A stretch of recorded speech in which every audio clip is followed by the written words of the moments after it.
Madam President, I'd like to speak a few minutes about the amendment that I have co-sponsored with Senator DeMint concerning the earmarking process in Congress.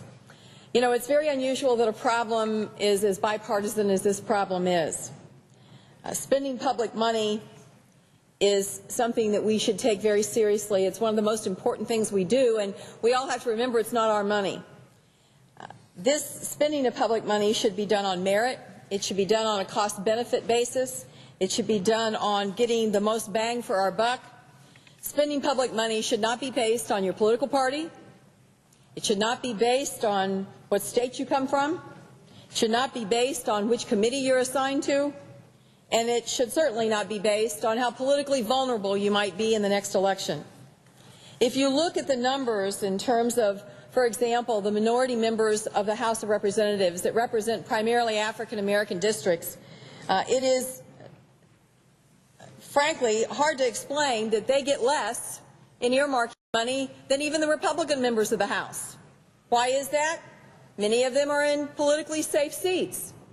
In other words, what happens around here sometimes is you get more money if everybody thinks you need to be able to spend more money because that will help you get reelected. Well, that's a goofy way to spend public money. It's not the way we should be spending public money. Many of these projects that are funded are great projects. Many of them I support. But the distribution is not done on merit. And I have heard over and over again the arguments about the power of the purse, and that somehow if we don't do earmarking, that we are ceding congressional authority to the executive branch.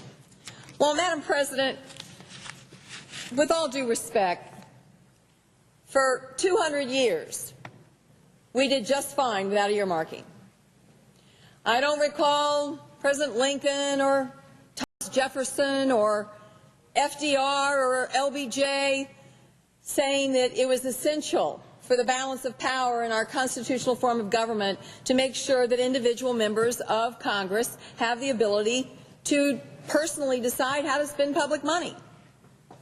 And so I think the idea that this practice, which really just started in the 80s, late 80s, and really didn't become an art form until the last 5 or 6 years, I think it's kind of a hollow argument to say somehow this building is going to shake and lightning is going to strike and our power is going to dissipate. We're debating this week all the power we have as the power of the purse is reflected in our budget amendment and is reflected in appropriations.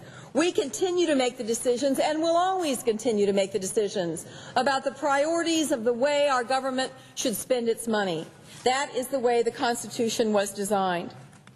And finally, there are practices that continue to occur that hurt many states and hurt many citizens in terms of the way that we are sacrificing the formula grants and the competitive grants in order to fund earmarks. We give haircut after haircut after haircut to our formula grants and to our other grants. If you look at the burn grants, if you looked at the violence against women grants, if you look at the COPS program, all of these were based on merit. I know because I used to apply for them when I was a prosecutor. They have been cut and cut and cut while earmarks have gone up and up and up. We are still airdropping. We are continuing to fund private companies for projects not even requested by the government. It's time for, as I would say to my kids when they were young, it's time for a timeout. We need to take a deep breath, see if we can't take another run at more reform, and see if we can't get to the business of spending public money based on merit and getting the best value for the dollar, not on the power of an individual member or who you know. Thank you, Madam President. And